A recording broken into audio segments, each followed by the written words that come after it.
Shalom, selamat pagi. Kita berjumpa kembali dalam acara Rumah Ilmu. Saling bantu, saling jaga, cari ilmu di rumah saja. Pada pembelajaran di era pandemi COVID seperti ini, yuk jangan lupa kita menerapkan protokol kesehatan dengan melaksanakan 5M.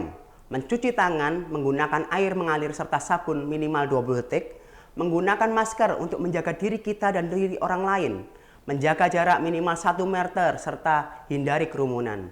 Menjauhi kerumunan saat berada di luar, dan mengurangi mobilitas jika tidak ada keperluan yang mendesak.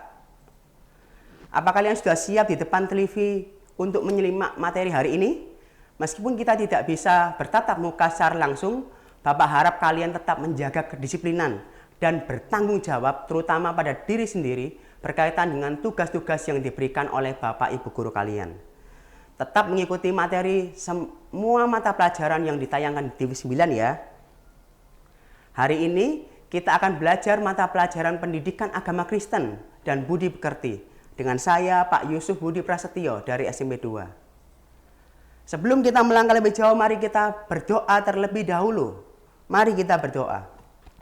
Tuhan, terima kasih Tuhan, kami mengucap syukur apabila hari ini Tuhan senantiasa menjaga dan melindungi kami Tuhan.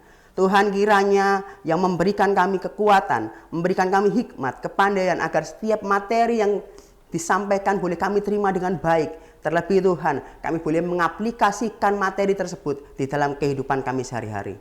Berkatilah kami semuanya Tuhan, hanya dalam nama Tuhan Yesus Kristus, Allah dan sumber segala kehidupan. Amin. Hari ini kita mau belajar mengenai gereja yang peduli kepada sesama yang sakit dan berkebutuhan khusus. Oke, kita akan belajar mengenai Allah mengasihi kita di dalam Yohanes 5 ayat 1 sampai 18. Mari kita buka sama-sama dan saya akan bacakan untuk teman-teman yang menyaksikan materi hari ini. Penyembuhan pada hari Sabat di kolam Bethesda. Sesudah itu ada hari raya orang Yahudi dan Yesus berangkat ke Yerusalem. Di Yerusalem dekat pintu gerbang domba ada sebuah kolam yang dalam bahasa Ibrani disebut Bethesda.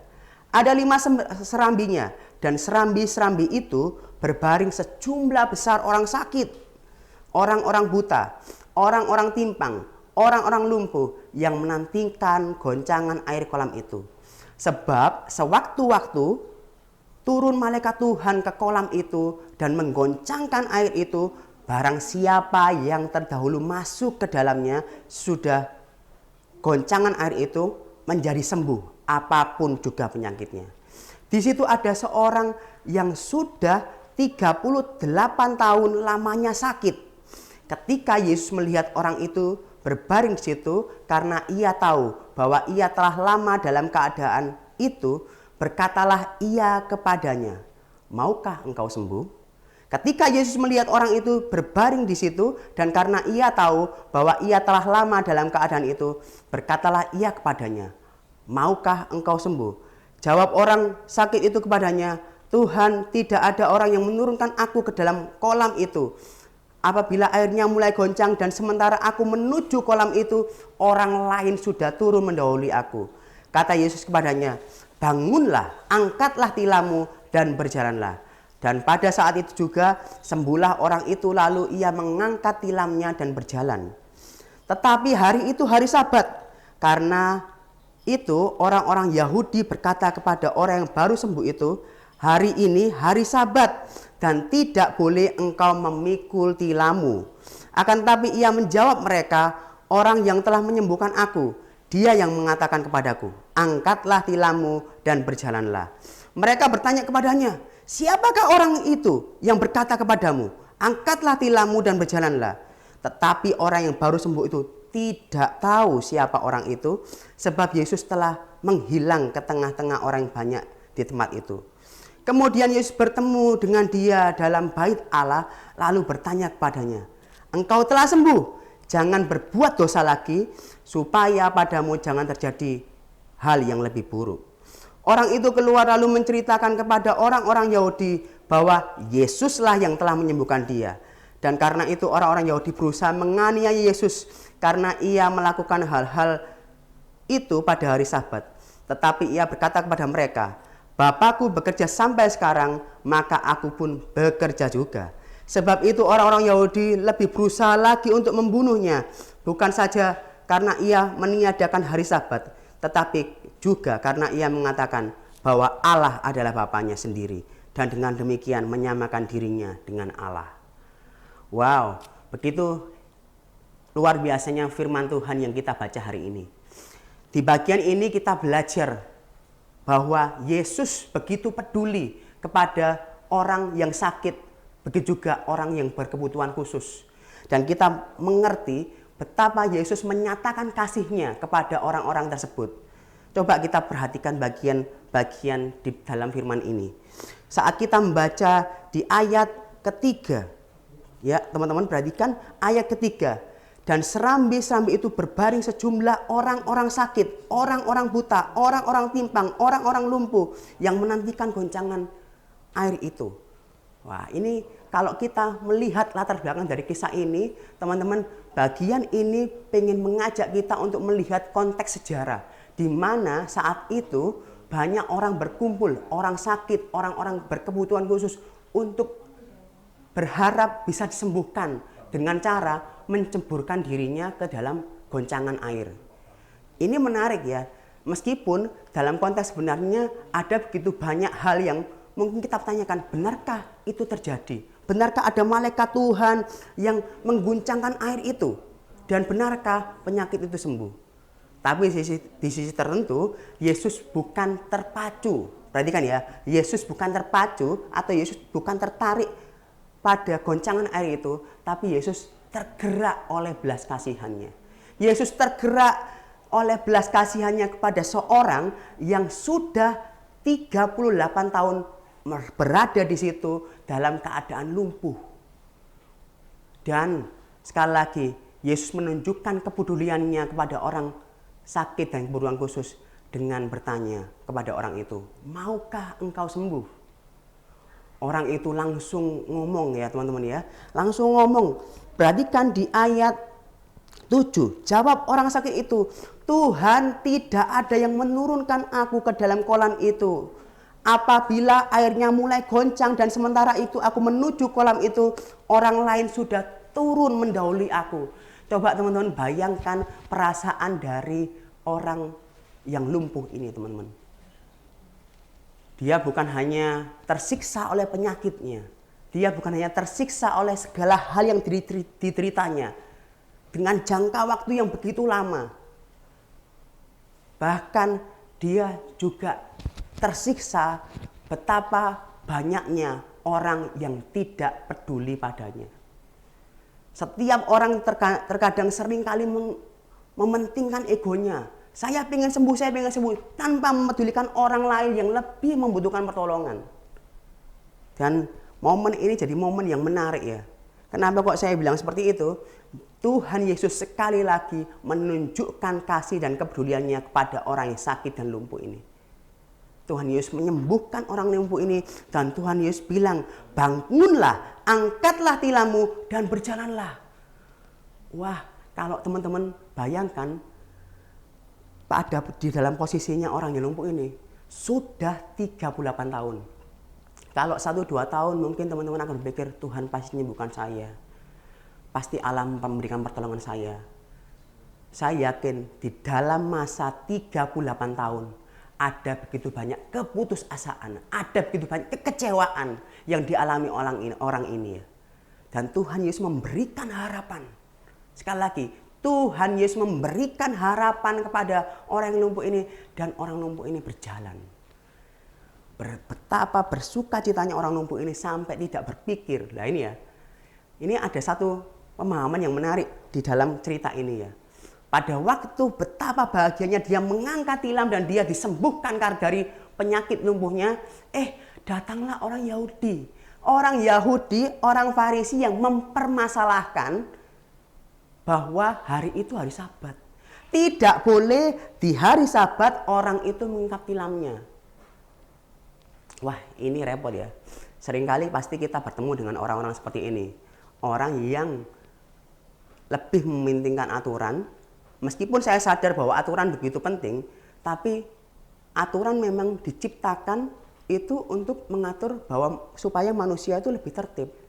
Tapi jangan sampai manusia itu dicipta untuk aturan itu sendiri. Nah, momen ini jadi momen yang menggelisahkan buat orang-orang Yahudi ya. Mereka malah berpikir harus gini, harus itu, gitu ya.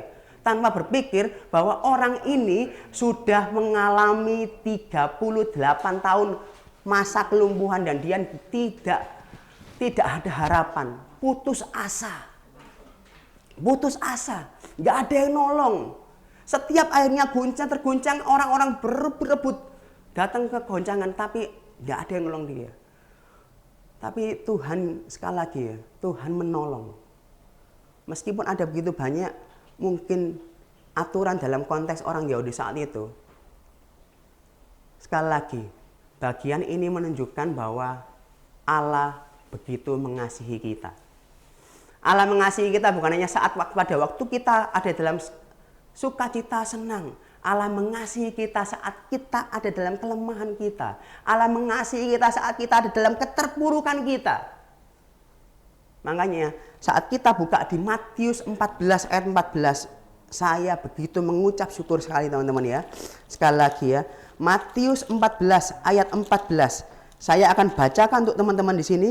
Matius 14 ayat 14, ketika Yesus mendarat, ia melihat orang banyak yang besar jumlahnya, maka tergeraklah hatinya oleh belas kasihan kepada mereka, dan ia menyembuhkan mereka yang sakit.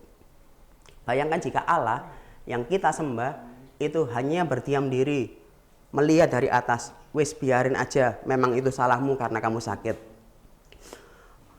Allah berpikir, oh enggak apa-apa, wis memang itu takdirmu. Enggak teman-teman, Allah mengasihimu. Allah menyatakan kasihnya dengan sebuah tindakan yang tergerak oleh belas kasihan. Tindakan yang tergerak oleh kasihnya kepada kamu dalam apa adanya dirimu. Ini bagian yang menarik teman-teman, sekali lagi ya. Ini bagian yang menarik. Ini bagian yang menunjukkan bahwa Allah peduli. Allah mengasihi orang yang sakit, bahkan orang yang berkebutuhan khusus. Iya. Kita masuk materi selanjutnya teman-teman. Pada bagian ini kita belum mengerti bahwa keadaan sakit adalah keadaan di mana seorang itu mengalami satu masalah dalam fisik ataupun mental ataupun spiritual sosialnya. Gitu ya. Dan kita perlu menyadari bahwa sakit ini adalah permasalahan yang dialami oleh seluruh manusia di dunia ini, gitu ya. Setiap orang memiliki kelemahan, setiap orang memiliki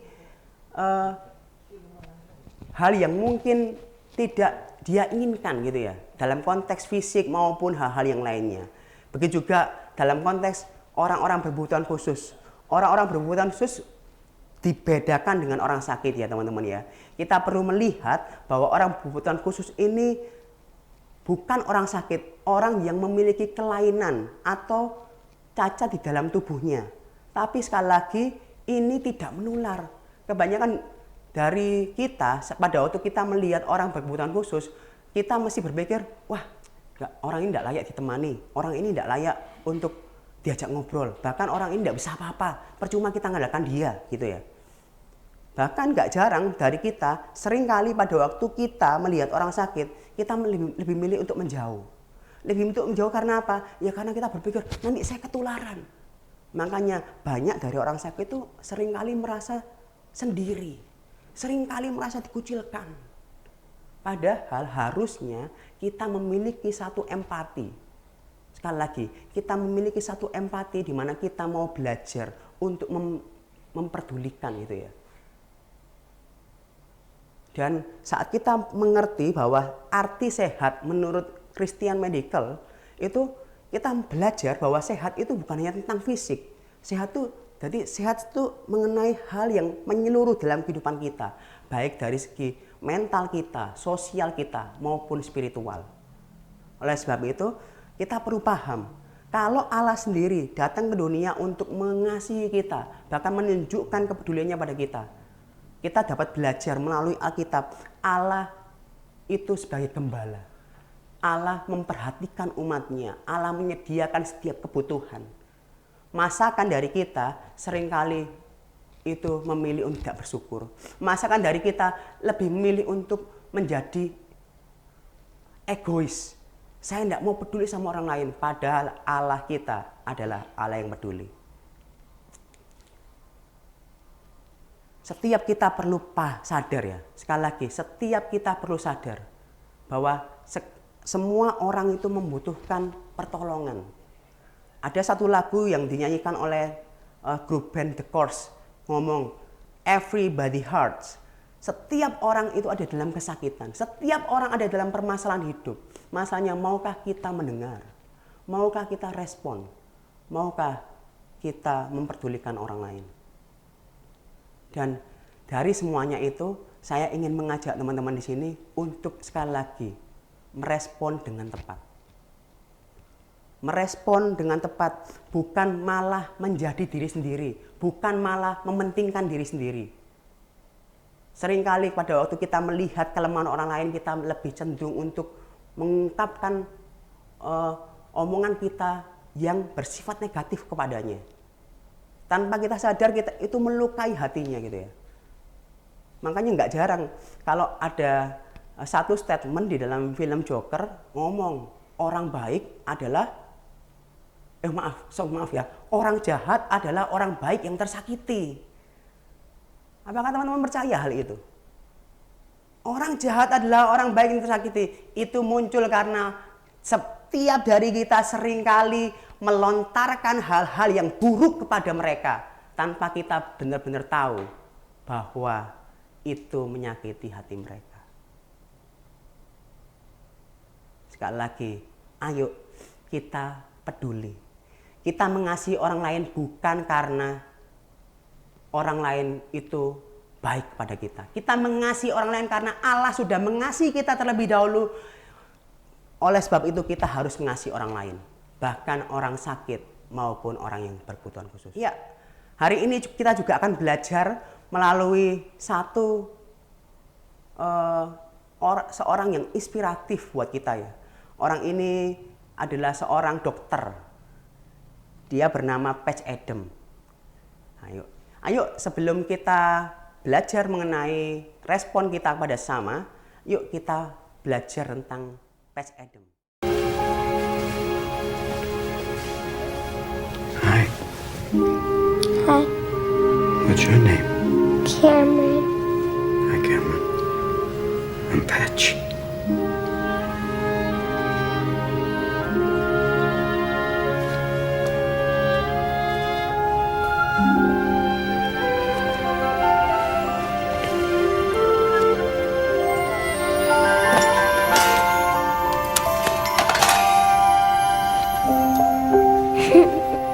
I have a cold.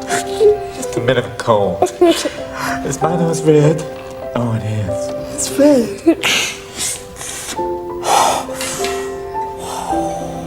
What's that? You don't know? I don't either. Let's find out. Taxi!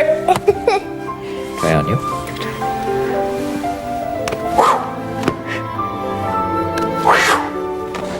It's working very well.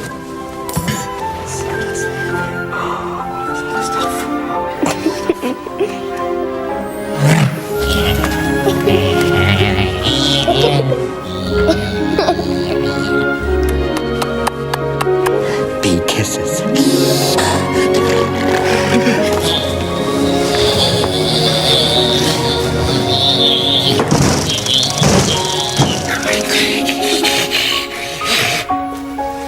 Hi. Mind if I sit down?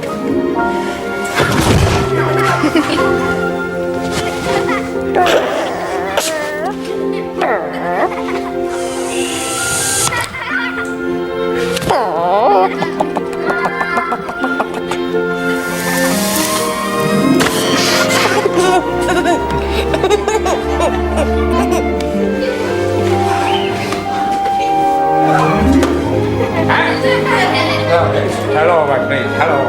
Oh, look out!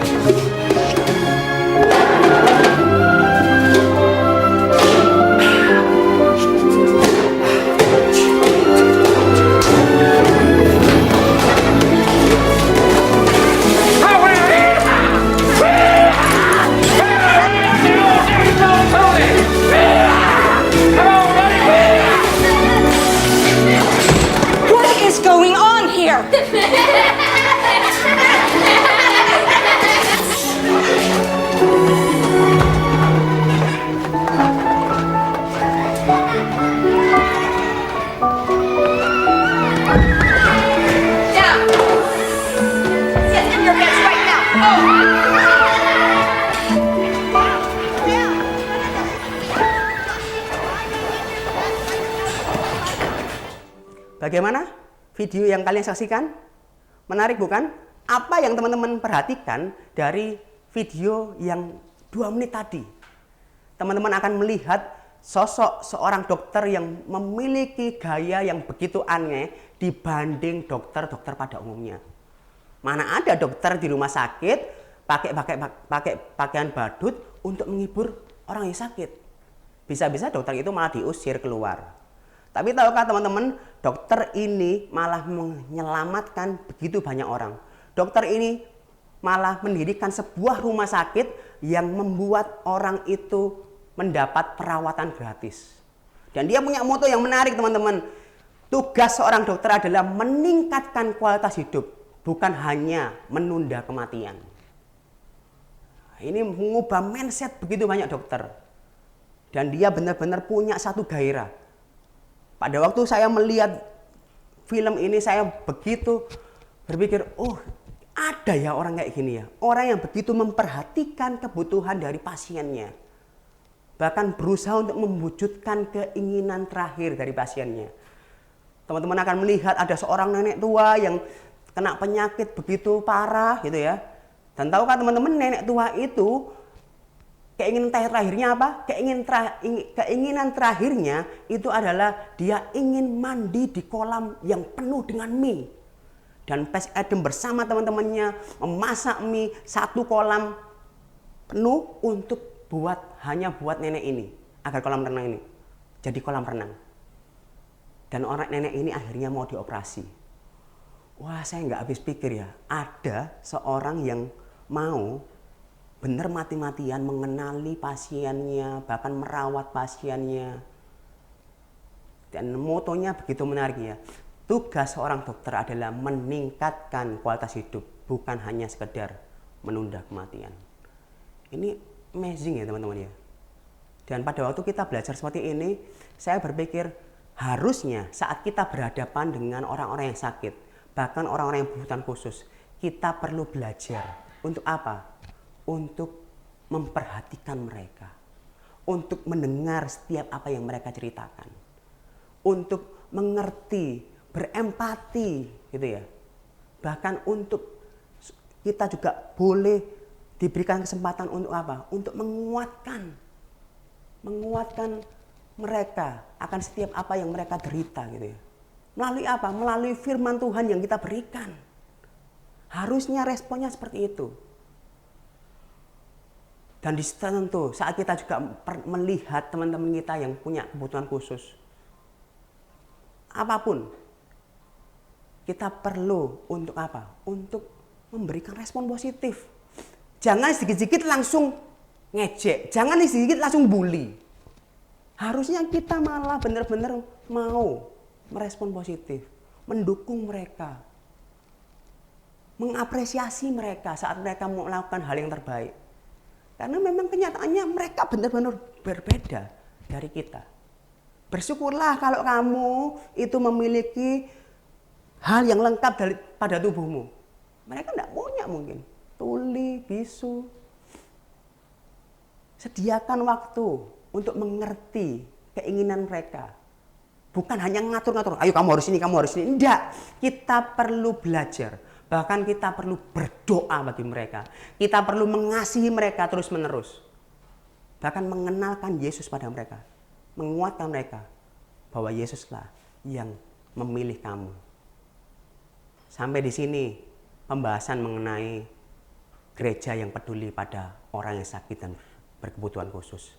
Semoga kalian dapat mengaplikasikannya di dalam kehidupan kalian masing-masing dengan baik.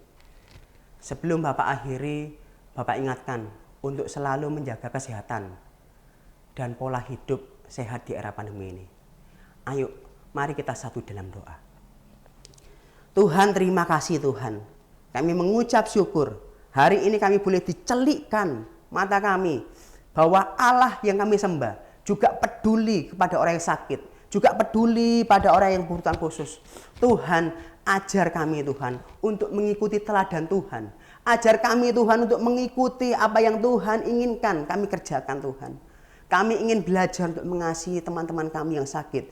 Kami ingin belajar untuk mengasihi teman-teman kami yang berkebutuhan khusus.